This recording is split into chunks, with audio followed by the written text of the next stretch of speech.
بسم اللہ الرحمن الرحیم وبہ نستعین انہ خیر ناصر و معین وصلی اللہ علی محمد واہل بیتہ الطیبین الطاہرین۔ پروردگار عالم آپ تمام دوستان کی توفیقات خیر میں اضافہ فرمائے اور خداوند متعال آپ تمام بزرگان کو اپنے حفظ و امان میں رکھے۔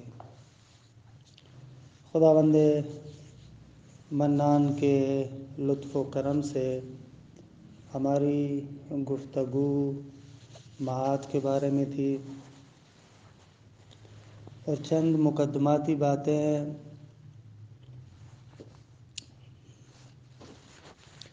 آپ کی خدمت میں عرض ہوئی اور انشاءاللہ آج چند اور باتیں آپ کی خدمت میں پیش کرتے ہیں تاکہ آہستہ آہستہ ہمارے لیے یہ بات واضح ہو جائے کہ معاد کے بارے میں ہم کون سی بحث کرنا چاہ رہے ہیں اور کس طریقے سے بحث کریں گے۔ سب سے پہلے میں یہ گزارش کروں گا کہ ان دروس کے لیے تھوڑا سا حوصلہ چاہیے اور جلدی میں دل برداشتہ نہیں ہونا، کیونکہ یہ اہم بحث ہیں اور ان مباحث کے لیے بہت سارے مقدمات کی ضرورت پڑتی ہے۔ ہم کوشش کریں گے کہ جتنا ہو سکے سادہ سے سادہ زبان میں ان مباحث کو پیش کریں، لیکن بہرحال کیونکہ یہ مباحث تحلیلی ہیں، یہ مباحث عقلی مباحث ہیں اور روایات کے اندر ایک جو عرفی اور عام طور پر تأمل کیا جاتا ہے اس ابتدائی تأمل سے ذرا اوپر والا درجہ ہے، تو آپ جلدی میں دل برداشتہ انشاءاللہ نہیں ہوں گے۔ کچھ تحمل سے مباحث کو انشاءاللہ دیکھیں گے، آہستہ آہستہ انشاءاللہ لطف آئے گا کہ کیا عرض کرنا چاہ رہے ہیں آپ کی خدمت میں۔ بہرحال معاد کے بارے میں نے جیسے کہ کل بھی عرض کیا تھا کہ یہ معاد اور آخرت یہ خود انسان کا اپنا مسئلہ ہے، یعنی یہ بحث ایسے نہیں ہے کہ جو فقط اور فقط چند مفروضوں پر قائم ہو، جیسے کہ ہم لوگ دوسرے علوم میں سائنسی تجربوں کے اندر بہت سارے مفروضے بناتے ہیں مختلف چیزوں کے بارے میں، پھر ان مفروضوں کے تحت بہت ساری باتیں کی جاتی ہیں، پھر ان کے مطابق تجربات اور پریکٹیکل کی شکل میں بہت ساری چیزیں آپ کے سامنے آتی ہیں۔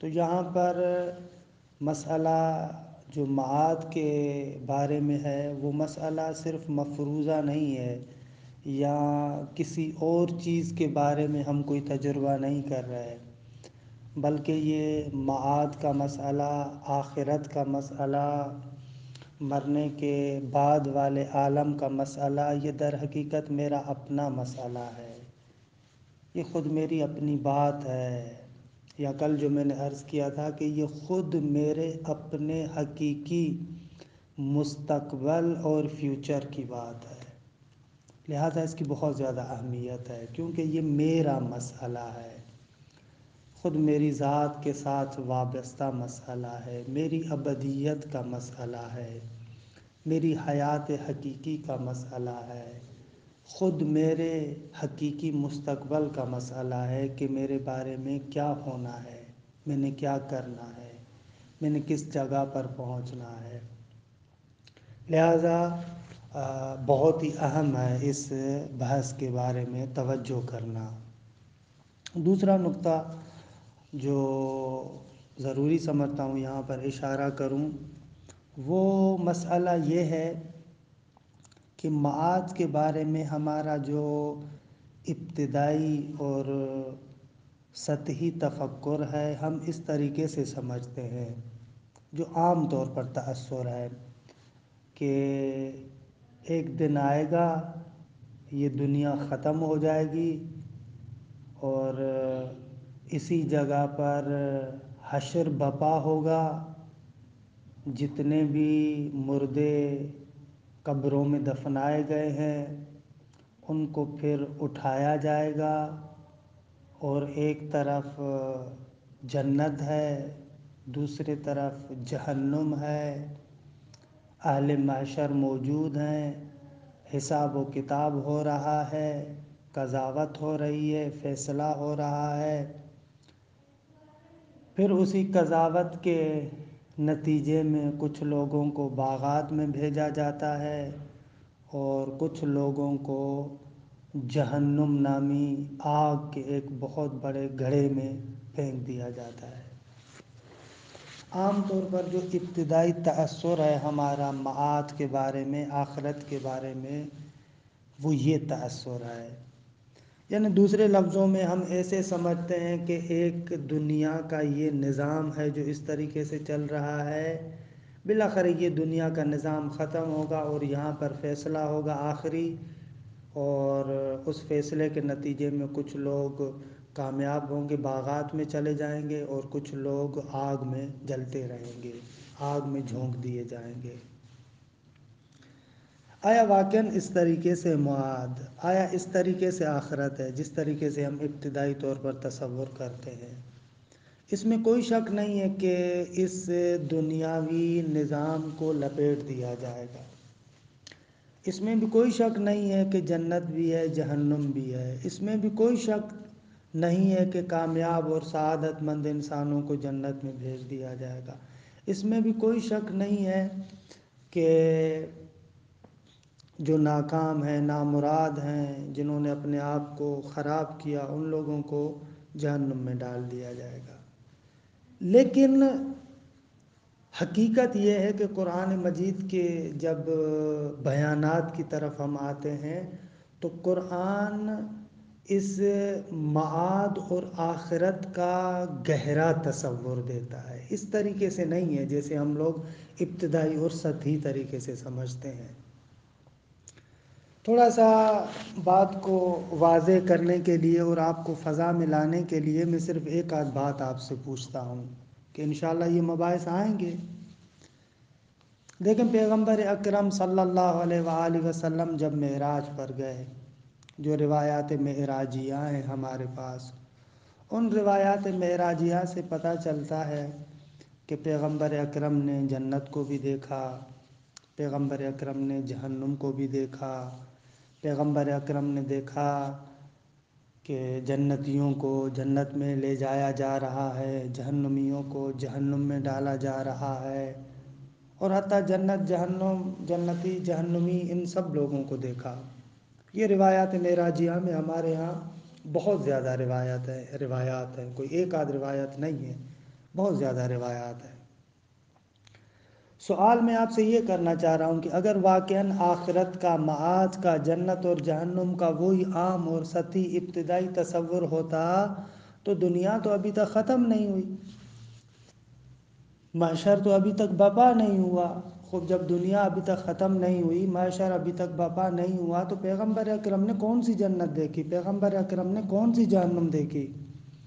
وہ کون سے جنتی تھے جو جنت میں جا رہے تھے؟ وہ کون سے جہنمی تھے جو جہنم میں جا رہے تھے؟ وہ کون سے لوگ تھے جن کا حساب و کتاب ہو رہا تھا؟ خب یہ چیزیں تو ابھی تک ہوئی نہیں ہیں. تو پیغمبر اکرم نے یہ کس طریقے سے دیکھا؟ آپ صلی اللہ علیہ وآلہ وسلم نے جنت کو کیسے دیکھا؟ جنتیوں کو کیسے دیکھا؟ جہنم کو کیسے دیکھا؟ جہنمیوں کو کیسے دیکھا؟ ان کا حساب و کتاب ہوتے ہوئے کس طریقے سے ملاحظہ کیا، کس طریقے سے دیکھا؟ اگر اس سطحی اور ابتدائی قسم کے تصور کو مان لیا جائے تو ان چیزوں کے بارے میں کیا کہیں گے؟ یہ کوئی کسی فلسفی کی بات یا کسی عارف کی بات تو نہیں ہے نا. یہ تو روایات اہل بیت کے اندر بالکل واضح اور روشن طریقے سے مطالب آئے ہیں. روایات معراجیہ اس مضمون کے ساتھ بھری ہوئی ہیں. خوب ان روایات معراجیہ کو کیا کریں گے؟ یہاں سے پتہ چلتا ہے کہ بس یہ جو ہم سطحی طریقے سے جنت اور جہنم اور آخرت کا تصور لے کر آتے ہیں، یہ سطحی تصور ہمارا درست نہیں ہے. اصل تصور درست ہے لیکن یہ سطحی تصور درست نہیں ہے. کیونکہ قرآن مجید کی واضح صریح نصوص ہمارے پاس موجود ہیں جو آخرت کا کچھ اور تصور دیتی ہیں، کہ انشاءاللہ ان کے بارے میں گفتگو ہوگی. میں صرف ابھی یہاں پر اشارہ کر رہا ہوں. قرآن مجید کو اٹھا کر دیکھیں، قرآن مجید جو آخرت کے بارے میں، معاد کے بارے میں، قیامت کے بارے میں تصور دیتا ہے، وہ تصور یہ ہے کہ انسان خدا کی طرف پلٹ کے جائے گا. انسان جہاں سے آیا ہے اسی طرف انسان کو پلٹ کے جانا ہے، کہ جو ہمارے لفظ معاد بھی ہے. معاد یعنی پلٹنا. انسان جو خدا کی جانب سے آیا ہے خدا کی جانب پلٹ کے جائے گا. یہ چیز ہے کہ جو قرآن مجید کی صریح نصوص سے سمجھ میں آتی ہے. واضح آیات ہیں، کہ کچھ آیات کی طرف میں اشارہ بھی کرتا ہوں.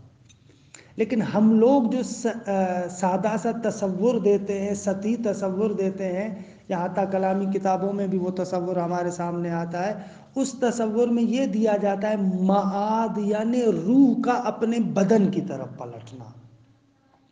حتیٰ بعض متکلمین نے اس چیز کی صراحت بھی کی ہے، جو کلامی کتابوں میں جن لوگوں نے لفظ معاد کو استعمال کیا ہے، وہ لوگ یہ کہتے ہیں کہ معاد یعنی روح کا بدن کی طرف پلٹنا. حالانکہ قرآن مجید سے جو چیز سمجھ میں آ رہی ہے، اور فلسفی تبیینات جو ملا صدرہ پھر ان آیات اور روایات کے بارے میں بھی کرتے ہیں، ان تمام سے یہ چیز سمجھ میں آتی ہے کہ معاد انسان کے روح کا بدن کی طرف پلٹنا نہیں ہے، بلکہ انسان کی حقیقت کا خدا کی جانب پلٹنا ہے. البتہ میری اس بات کا مقصد یہ نہیں ہے کہ معاد جسمانی نہیں ہے، کہ انشاءاللہ اس کے بارے میں بھی گفتگو کریں گے. معاد جسمانی ہے، اس کا ہم انکار نہیں کرتے، لیکن معاد جسمانی ہے، لیکن کون سا جسم؟ معاد بدن کے ساتھ بھی ہے، لیکن کون سا بدن؟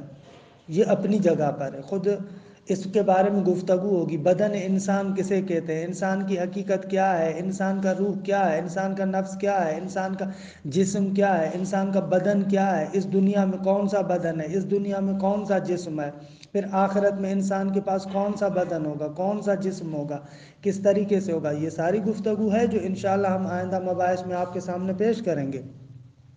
لیکن فی الحال میں گفتگو یہ کرنا چاہ رہا ہوں کہ ہمارا عام متکلم جو عام سطحی طور پر معنی کرتا ہے، وہ معاد کا یہ معنی کرتا ہے، معاد یعنی روح کا بدن کی طرف پلٹنا.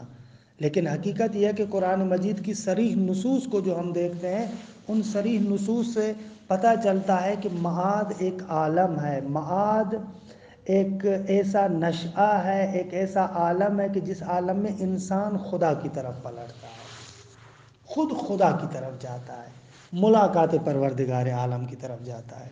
کہ انشاءاللہ اس کی وضاحت آئے گی. اس کی وضاحت ہے کہ آخری ترین ہماری بات یہی ہوگی کہ خدا کی طرف پلٹنا یعنی کیا. لیکن میں آپ کے اطمینان کے لیے چند قرآن مجید کی آیات اور چند قرآن مجید کے بیانات پیش کرتا ہوں، تاکہ آپ بھی بالکل مطمئن ہو جائیں. پہلا بیان وہی سورہ بقرہ کی 156 نمبر آیت جو آپ اکثر پڑھتے بھی رہتے ہیں، اِنَّا لِلَّهِ وَإِنَّا إِلَيْهِ راجعون. کہ یہاں پر میرا جو شاہدی مثال ہے وہ ہے وَإِنَّا إِلَيْهِ راجعون. ہم خدا کے لیے ہیں اور خود خدا کی طرف پلٹ کے جائیں گے. اس آیت میں بالکل صریح اور واضح طریقے سے وَإِنَّا إِلَيْهِ راجعون، ہم لوگوں کو خدا کی جانب پلٹنا ہے. معاد اور آخرت یعنی خدا کی جانب پلٹنا. یہ سورہ بقرہ کی 156 نمبر آیت جو عام طور پر آپ پڑھتے رہتے ہیں. یا مثلا سورہ عنکبوت کی آیت ہے 57 کل نفس ذائقۃ الموت ثم الینا ترجعون. ہر نفس موت کا ذائقہ چکھتا ہے. انشاءاللہ موت، سکرات، ان چیزوں کے بارے میں ہماری گفتگو ہوگی. فی الحال میں ابھی اس مقام میں نہیں ہوں، اس کے بارے میں ہم انشاءاللہ گفتگو کریں گے کہ موت فوت کا نام نہیں ہے، موت ختم ہونے کا نام نہیں ہے. کہ قرآن کی یہ جو آیت ہے یہ بھی بہت خوبصورت انداز سے بیان کر رہی ہے کہ ہر نفس موت کو چکھتا ہے. یہ انسان ہے جو موت اور مرگ کو چکھتا ہے، نہ کہ موت اور مرگ انسان کو چکھتے ہیں. ذائق انسان ہے، چکھنے والا انسان ہے، لہٰذا موت کو فوت کہنا بالکل غلط ہے۔ برحال کل نفس ذائقۃ الموت، ہر انسان، ہر نفس موت کو چکھنے والا ہے۔ ثم الینا ترجعون، اس کے بعد تم کو ہماری طرف پلٹایا جائے گا۔ دیکھیں یہاں پر بھی یہ ہے کہ انسان جو مرتا ہے، مرنے کے بعد ثم الینا ترجعون، اس کو ہماری جانب پلٹایا جاتا ہے۔ یہ بھی نص قرآن ہے اور صریح موجود ہے۔ یا اس کے علاوہ سورہ روم کی 11 نمبر آیت، کہ اس آیت کے اندر دیکھیں اللہ یبدأ الخلق ثم یعیدہ ثم الیہ ترجعون، نہایت خوبصورت آیت ہے، سورہ روم کی آیت نمبر 11، کہ اللہ یبدأ الخلق، اللہ اور خدا وہ ہے کہ جس نے خلقت کا آغاز کیا، ثم یعیدہ، اس کے بعد اس خلقت کو پلٹاتا ہے، ثم الیہ ترجعون، پھر اسی اللہ کی جانب تم کو پلٹایا جائے گا۔ بس آپ دیکھ رہے ہیں، ایسے لگ رہا ہے کہ یہاں پر ایک قوس آپ فرض کریں، قوس ایک دائرہ، ایک دائرے کی شکل میں اگر آپ شکل کو مد نظر رکھیں، ایسے لگ رہا ہے کہ ایک نقطے سے ایک دائرہ چل رہا ہے جو بالکل نیچے آتا ہے، اور پھر اس نیچے آنے کے بعد آپ دیکھتے ہیں دائرے میں اگر اسی خط اور لکیر کو لے کر جائیں تو پلٹ کر آپ اسی نقطے کی طرف چلے جاتے ہیں۔ یہ دائرے والی شکل آپ مد نظر رکھیں، یہ جو دائرہ ہے، دائرہ بنایا جاتا ہے، آپ دائرے میں اوپر والے ایک نقطے پر انگلی رکھیں، ٹھیک ہے، اور اس کے بعد وہ جو دائرے کی لکیر ہے اس کے ساتھ بالکل آپ نیچے آئیں، اس لکیر سے جیسے ہی ہاتھ لگاتے ہوئے آپ آئیں گے آئیں گے آئیں گے، بالکل نیچے آ جاتے ہیں۔ پھر اسی لکیر پر اگر آپ چلتے رہیں تو پھر دوسری جانب سے وہ لکیر پلٹتی ہے پلٹتی ہے پلٹتی ہے، اسی نقطے تک پہنچتی ہے۔ تو کأنہو یہاں پر بھی اسی طریقے سے جب دائرے کے ایک نقطے پر آپ نے ہاتھ رکھا ہے اور اسی لکیر پر بالکل انگلی چلاتے ہیں، یہ جو آپ بالکل نیچے آ رہے ہیں، یہ دائرے کا ایک حصہ ہے، کہ جس کو عربی زبان میں ہم کہتے ہیں قوس۔ قوس، دائرے کو اگر دو ٹکڑوں میں آپ تقسیم کریں گے تو اس کے دو قوس بنیں گے نا۔ یہ جو کمان ہوتی ہے، یہ اس دائرے کا ایک ٹکڑا ہوتا ہے۔ ایک آپ دائرے کی شکل میں ایک چیز کو فرض کریں، اگر اس کو درمیان سے کاٹ دیں، اس کو دو ٹکڑے بنائیں تو اس کے دو قوس بنتے ہیں۔ دو ٹکڑے جو بنتے ہیں ان کو کہا جاتا ہے دو قوس، کمان کا ایک حصہ اور کمان کا دوسرا حصہ۔ یہ در حقیقت اگر دو کمانوں کو آپ بالکل آپس میں جوڑ کر ملائیں، اس طریقے سے کریں تو وہ ایک دائرے کی شکل میں بن جائے گی۔ تو کمان ایک قوس ہوتا ہے، ایک قوس ہے، اور دوسرا کمان کا جو حصہ ہے، دوسری کمان، وہ دوسرا ٹکڑا اور دوسرا حصہ ہے۔ تو یہاں پر خلقت کے بارے میں جو قرآن مجید کی اس آیت پر اگر آپ غور کر رہے ہیں تو آپ کو ایسے محسوس ہو رہا ہے کہ یہ کائنات در حقیقت دو قوس ہیں۔ ایک قوس ایسا ہے کہ جس قوس کے اعتبار سے اللہ یبدأ الخلق، پروردگار عالم اس خلقت کا آغاز کرتا ہے، پروردگار عالم اس کائنات کو خلق کرتا ہے، کہ یہ قوس کا ایک حصہ ہے، ایک ٹکڑا ہے، کہ وہ جیسے ہی آپ اس اوپر والے دائرے کے نقطے سے اس لکیر پر ہاتھ لگاتے ہوئے آ رہے ہیں تو بالکل نیچے پہنچ جائیں گے۔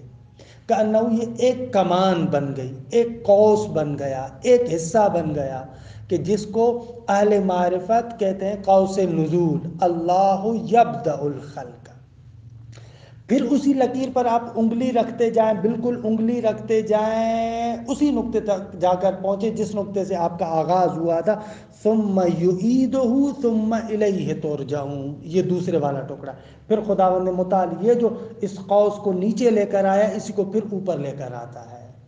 انا للہ و انا الیہ راجعون، بس یہ حقیقت میں یہ مثال فقط سمجھانے کے لیے ہے تاکہ ان آیات کا مفہوم کسی حد تک ہمارے ذہن میں آئے، اور انشاءاللہ اس کے بارے میں گفتگو کروں گا، اس کے بارے میں مفصل گفتگو ہے، اور انشاءاللہ ہم معاد کے بارے میں یہی بیان کریں گے کہ در حقیقت خلقت قوس نزول ہے، نیچے آنا ہے، اور معاد اسی قوس کا پھر اوپر پلٹنا ہے۔ یہ ایک قوس نیچے لانے والا ہے کہ جس سے خلقت کا آغاز ہوتا ہے، اللہ یبدأ الخلق، اور معاد قوس نزول ہے، وہی لکیر ہے، دوسرا قوس ہے کہ جس کے ذریعے سے آپ اوپر پھر خدا کی طرف پلٹ کر جاتے ہیں۔ البتہ اس کے بارے میں گفتگو ہے کہ خدا کی طرف پلٹ کر جاتے ہیں یعنی کیا، یہ اس کے بارے میں گفتگو ہے، انشاءاللہ گفتگو کریں گے، مطالب کو بیان کریں گے کہ کیا مراد ہے، لیکن حد اقل ان آیات سے اتنا پتہ چل رہا ہے کہ ایک قوس نزول ہے، اللہ یبدأ الخلق، خلقت کا آغاز کرتا ہے، خداوند متعال نیچے لے کر آتا ہے، ان مخلوقات کو بالکل پیدا کرتا ہے، تو اس قوس نزول کی طرح یہ آہستہ آہستہ لکیر نیچے آتی ہے، نیچے آتی ہے، جب بالکل اپنے انتہا تک پہنچتی ہے تو پھر یہی لکیر دائرے میں پلٹ کر پھر اوپر جانا شروع ہو جاتی ہے، اوپر جاتی ہے، اوپر جاتی ہے، اوپر جاتی ہے، اسی جگہ پر جا کر پہنچتے جس جگہ سے اس کا آغاز ہوا تھا۔ یہ جو لکیر پلٹ کر اوپر جاتی ہے اس کو ہم کہتے ہیں قوس صعود، اوپر کی طرف جانا، اوپر کی طرف جانا، اوپر کی طرف جانا، یہاں تک کہ اس نقطے تک پہنچ جائے جس نقطے سے یہ آیا تھا۔ تو خلقت اور کائنات میں بالکل اسی طریقے سے ایک قوس نزول ہے اور ایک قوس صعود ہے۔ تو میں چند آیات کو پڑھتا ہوں، پھر اس کے بارے میں تھوڑی سی اور بھی توضیح دوں گا۔ یہ ہو گئی آیہ سورہ روم، یا مثلا اس کے علاوہ سورہ شورا کو مد نظر رکھیں، 53 نمبر آیت، الا الی اللہ تصیر الامور فسبحان الذی بیدہ ملکوت کل شیء وَإِلَيْهِ تُرْجَعُونَ۔ سورہ شورا آیت نمبر 53۔ اللہ خبردار ہو جاؤ، الی اللہ تصیر الامور، صاد کے ساتھ، کہ خدا کی طرف امور پلٹ رہے ہیں، کہ اس سیرورت کے بارے میں گفتگو کروں گا لیکن ابھی نہیں، بعد میں۔ اس آیت سے اتنا پتہ چلا کہ سارے کے سارے امور خدا کی طرف پلٹ رہے ہیں۔ فَسُبْحَانَ الَّذِي بِيَدِهِ مَلَكُوتُ كُلِّ شَيْءٍ، بابرکت ہے، پاک ہے، منزہ ہے وہ ذات کہ جس کے ہاتھ میں، جس کے قبضہ قدرت میں ہر شے کے ملکوت ہے۔ یہ بہت لطیف ہے، یہ قرآنی تصور بہت لطیف ہے۔ ہم لوگ یہ تصور کرتے ہیں کہ ایک مرتبہ اچانک ہمیں اس دنیا میں پھینک دیا گیا ہے، نہ عزیز من، اس طریقے سے نہیں ہے۔ قرآنی تصور یہ نہیں ہے، انسان اچانک اس دنیا میں پیدا نہیں ہوا ہے، انسان بہت سارے عوالم کو طے کرتا ہوا ہے، بہت سارے عوالم کو گزارتے گزارتے گزارتے گزارتے اس دنیا میں پہنچا ہے۔ بس اس دنیا میں پہلے بھی انسان نے بہت سارے عوالم گزارے ہیں کہ جن کو قرآن مجید کی آیات میں اور روایات میں بڑی توضیح کے ساتھ عالم ذر کے عنوان سے، دوسرے عناوین سے بیان کیا گیا ہے، یا ملکوت کی تعبیر کی ہر چیز کے ملکوت ہیں، یا ایک اور جگہ پر قرآن مجید میں کہ ہر چیز کے خزانے ہیں، ان من شیء الا وعندنا خزائنہ، کوئی چیز نہیں ہے مگر یہ کہ اس کے خزائن ہیں، اس کے خزانے ہیں، بس ان خزائن سے انسان یہاں پر پہنچا ہے۔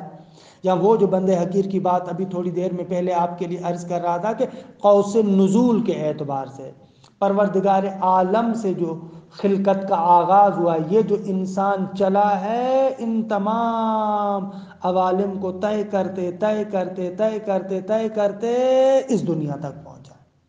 جب اس دنیا تک پہنچا ہے تو یہاں پر اس کا سفر ختم نہیں ہوتا، بلکہ یہ انسان پھر یہاں سے بھی سفر کر رہا ہے، پلٹ رہا ہے، پلٹ رہا ہے، پلٹ رہا ہے۔ جس طریقے سے عوالم کو طے کر کے دنیا میں پہنچا تھا، اسی طریقے سے پھر اس نے عوالم کو طے کرنا ہے اور پلٹنا ہے، خدا کی جانب پہنچنا ہے۔ خود یہ ہے معاد کا تصور، یہ ہے آخرت کا تصور۔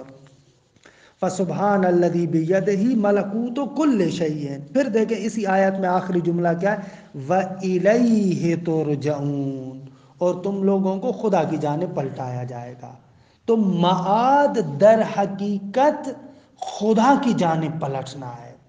جیسے انسان مختلف عوالم کو طے کر کے اس عالم دنیا تک پہنچا ہے، اسی طریقے سے انسان کو پھر عوالم طے کر کے خدا کی بارگاہ تک پہنچنا ہے۔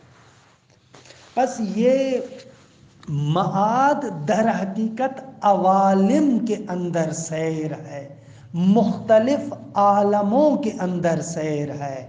یہ عوالم اور عالموں کے اندر، مختلف نشآت کے اندر انسان کا سیر، جو سیر صعودی ہے، اس کو ہم معاد کہتے ہیں۔ یہ معاد کا ابتدائی تصور بالکل غلط ہے کہ ہم معاد کو ایک عمود زمان میں فرض کریں۔ آپ ایک لکیر کھینچتے ہیں نا، ایک مرتبہ ایک عمودی لکیر ہوتی ہے، خط ہوتی ہے، عمودی لکیر یعنی بالکل سیدھی، آپ اس طریقے سے جو لکیر نکالتے ہیں اس کو ہم کہتے ہیں خط عمودی۔ یہ جو عمودی خط آپ نکالتے ہیں، ایک یہ ہے، اور ایک مرتبہ آپ ایک خط افقی نکالتے ہیں۔ افقی خط یعنی جو اس طریقے سے اوپر جاتی ہے۔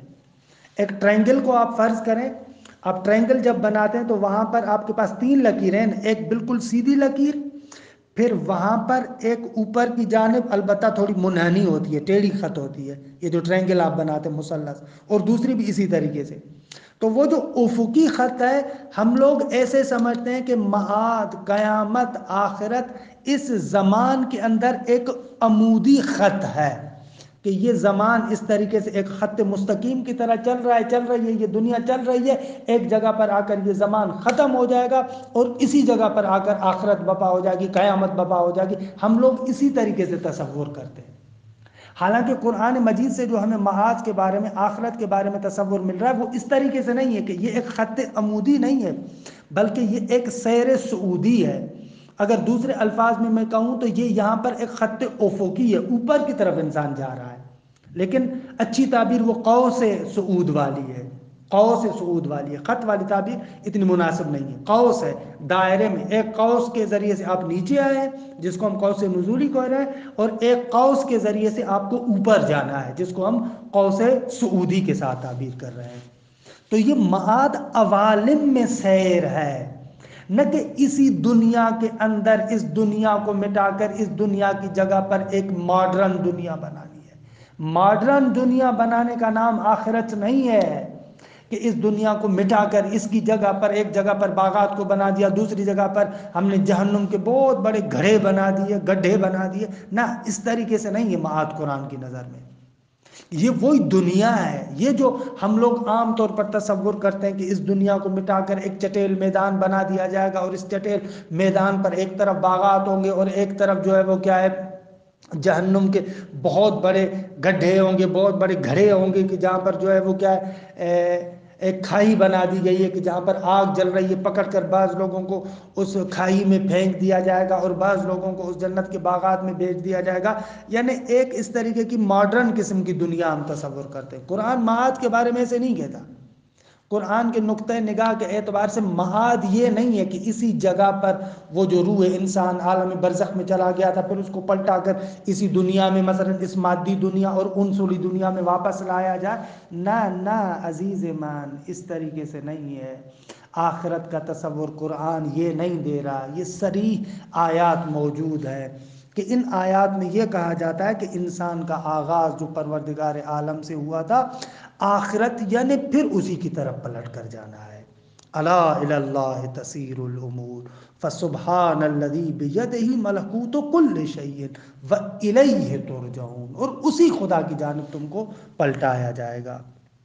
یا سورہ ہود کی 123 نمبر آیت، وَإِلَيْهِ يُرْجَعُ الْأَمْرُ كُلُّهُ، اسی خدا کی جانب سارے کے سارے امر کو، سارے کے سارے کاموں کو، امور کو اسی کی جانب پلٹایا جائے گا۔ اسی طریقے سے اگر آپ دیکھنا چاہیں تو سورہ عنکبوت کی آیت نمبر 21 میں ہے، یعذب من یشاء ویرحم من یشاء والیہ تقلبون، کہ انشاءاللہ خدا متعال نے توفیق دی تو آئندہ جب ہم گفتگو کریں گے قرآن کا یہ ایک ایک لفظ، ایک ایک مادہ جو روٹ ورڈ استعمال ہو رہا ہے، اس میں بہت ساری خصوصیات پوشیدہ ہیں۔ میں ابھی ان میں سے کسی کے بارے میں گفتگو نہیں کر رہا. یہاں پر جو لفظ آ رہا ہے وَإِلَيْهِ تُقْلَبُونَ، تمہیں اسی خدا کی طرف قلب کیا جائے گا، پلٹایا جائے گا. فی الحال ترجمہ یہی کر رہا ہوں کہ دیکھیں یہاں پر بھی معاد کا تصور یہی آیا کہ یعذب من یشاء و یرحم من یشاء و الیہ تقلبون، اسی کی طرف تم پلٹائے جاؤ گے. یا اس طریقے سے سورہ مائدہ کی آیت نمبر 18 وَلِلَّهِ مُلْكُ السَّمَاوَاتِ وَالْأَرْضِ وَإِلَى اللَّهِ الْمَصِيرُ، فقط اللہ کے لیے آسمانوں اور زمین کی بادشاہی، وَإِلَى اللَّهِ الْمَصِيرُ، بازگشت پلٹنا فقط اور فقط اللہ کی طرف ہے. یہ معاد کا تصور ہے. یا مثلا اسی طریقے سے سورہ مومنون کی آیت نمبر 79 وَهُوَ الَّذِي ذَرَأَكُمْ فِي الْأَرْضِ، خدا وہ ہے کہ جس نے تمہیں زمین میں اگایا. یہ میرے لیے بہت ہی اہم لفظ ہے کہ اس کے بارے میں انشاءاللہ بعد میں گفتگو ہم کریں گے کہ زمین سے اگتا ہے انسان. وَإِلَيْهِ تُحْشَرُونَ، اور تم لوگوں کو خدا کی جانب ہی محشور کیا جائے گا.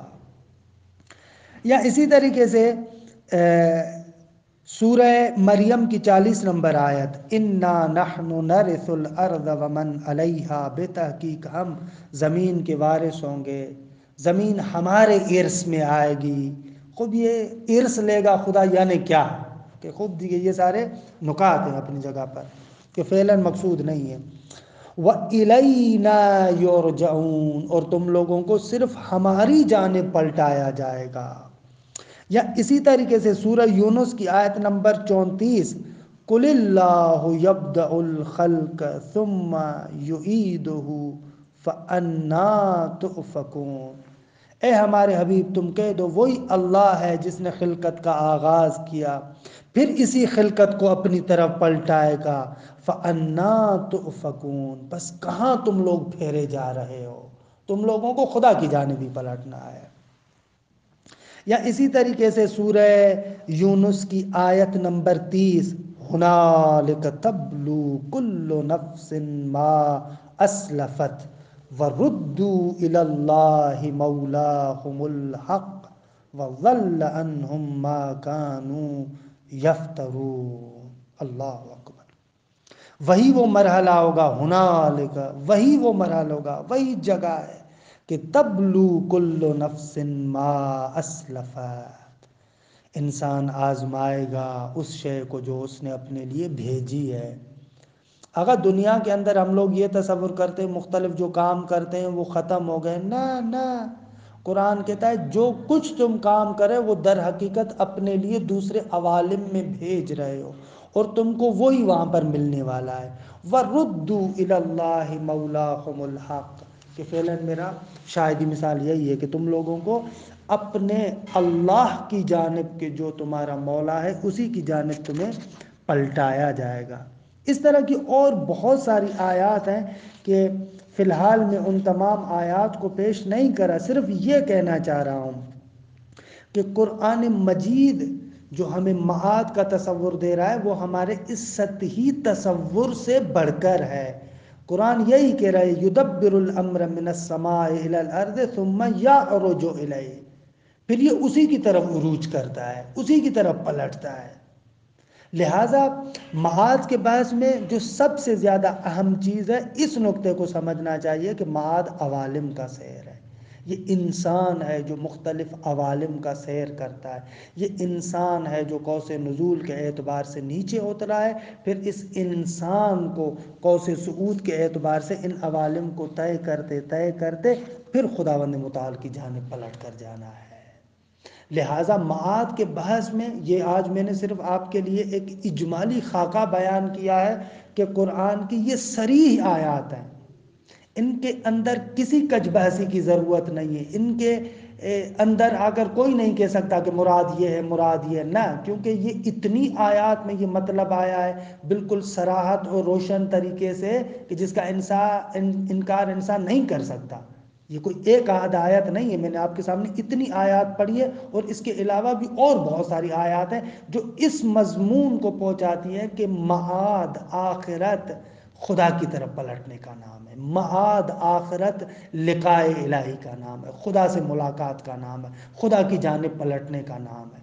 یہ کسی عارف کی بات نہیں ہے، کسی صوفی کی بات نہیں ہے، قرآن مجید کی بے پناہ اور بے شمار آیات کا یہ مضمون ہے۔ اس مضمون کا کوئی بندہ انکار نہیں کر سکتا۔